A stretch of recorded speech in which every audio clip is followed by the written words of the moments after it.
To change or set prices for programs, simply go to the settings, skip to the next page, and look for the price tag icon filled in white color.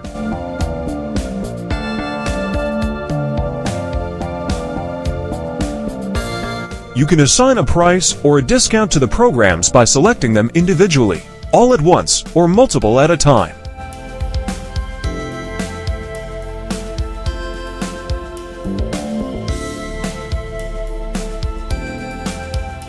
In addition to the basic price configuration, you can define price programming.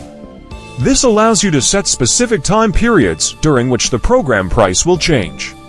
To begin, set the time period for the programming to take effect.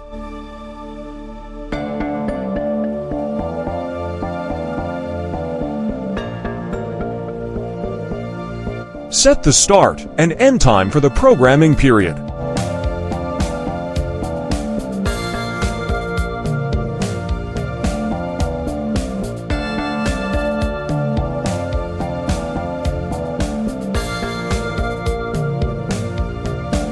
Select the programs you want to apply a discount or set a specific price for.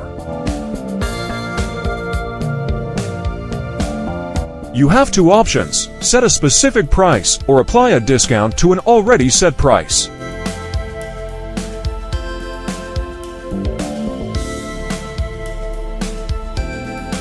Specify the days within the selected time period on which the programming should be applied. In addition to manually entering the fields one by one, you can also import an existing plan from a USB memory stick.